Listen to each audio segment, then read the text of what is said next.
নমস্কার বন্ধুরা, welcome to my channel BA food কিচেনে। আজকে বানাবো একটা সুন্দর পিঠার রেসিপি। এই পিঠাটা দেখতে যতটা সুন্দর, খেতেও কিন্তু ততটাই সুস্বাদু হয়।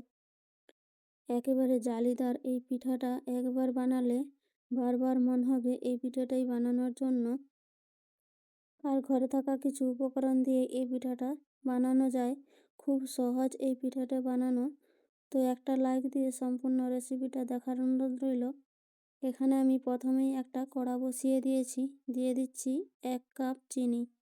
আমি এখানে কাপ মেপেই সব জিনিসগুলো নেব, তাই আমি এখানে কাপ মেপেই চিনিটা দিয়ে দিলাম। আপনারা চাইলে বাটি মাপ করেও দিতে পারেন। এবারে আমি ওই কাপেরই 2 কাপ এখানে জল দিয়ে দেব।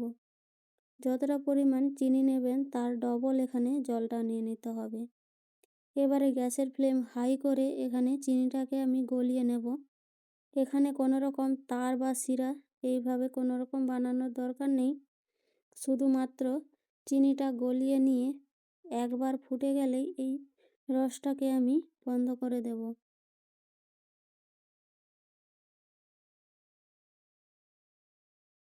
চিনিটা অনবরত নেড়ে আমি গলিয়ে নিয়েছি।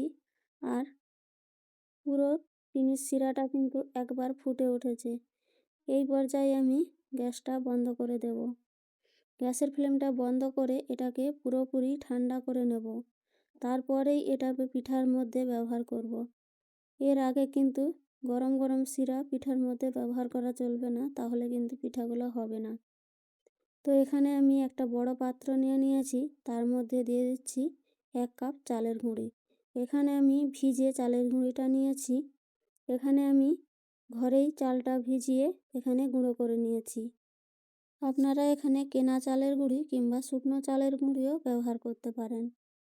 এবার দিয়ে দেবো আমি এখানে 1 কাপ ময়দা। এখানে আমি 1 কাপ চালের গুঁড়ির সাথে 1 কাপ ময়দা নিয়েছি। এবার দিয়ে দিচ্ছি স্বাদ মতো লবণ। লবণ দিয়ে ভালো করে শুকনো উপকরণগুলো আগে মিশিয়ে নেব। এবারে আমি চিনির শিরাটা এখানে একেবারে ঠান্ডা করে নিয়েছি। তারপর একটা ছাঁকনির সাহায্যে ছেঁকে আমি অল্প অল্প করে দিয়ে ব্যাটারটা বানিয়ে নেব। এখানে ব্যাটার বানানোর সময় চিনির শিরাটাই কিন্তু ব্যবহার করতে হবে। এখানে কোনো রকম সাদা জল ব্যবহার করা চলবে না।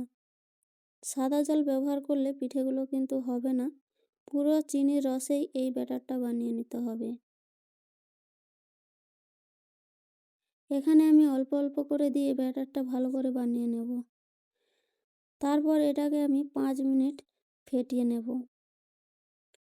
ব্যাটারটা কিন্তু অবশ্যই ভালো করে ফেটিয়ে নিতে হবে।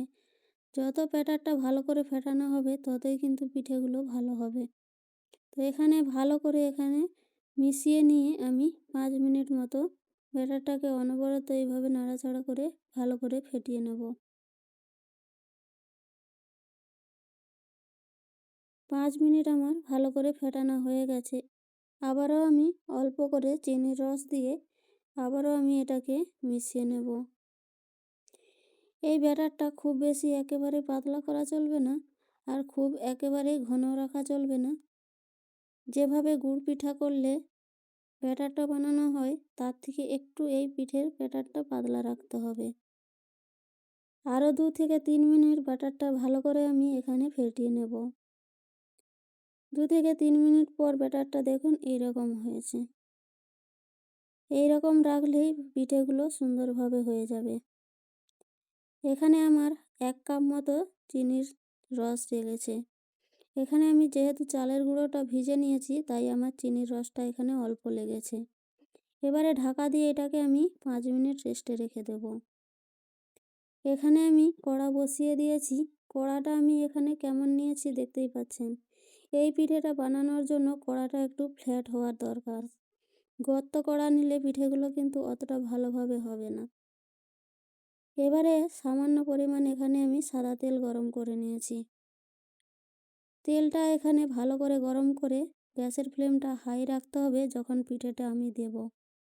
পিঠেটা দেওয়ার সময় কিন্তু গ্যাসের ফ্লেম হাই রাখতে হবে। পিঠেটা দিয়ে গ্যাসের ফ্লেম লো করে দিতে হবে। পিঠেটা দেওয়ার পর আর কোনো রকম এখানে নাড়াচাড়া করা চলবে না। পিঠেটা দিয়েও এভাবেই রেখে দিতে হবে।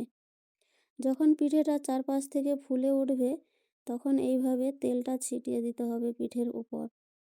পিঠেটা মাঝখানটা যখন ভালোভাবে এইভাবে ফুলে উঠবে তখন পিঠেটাকে এক সাইডে সরিয়ে দিয়ে ভালো করে তেলটা, গরম তেল এখানে ছিটিয়ে ছিটিয়ে পিঠেটা পুরো সিদ্ধ করে নিতে হবে। দেখতেই পাচ্ছেন আমার পিঠেটা হয়ে গেছে।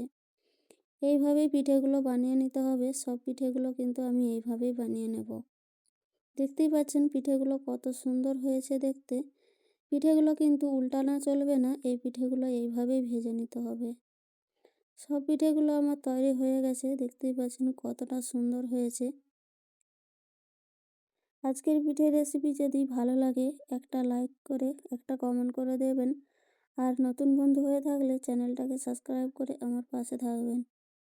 পিঠেগুলো দেখেই বুঝতে পারছেন কত সুন্দর হয়েছে আর একেবারে জালিদার।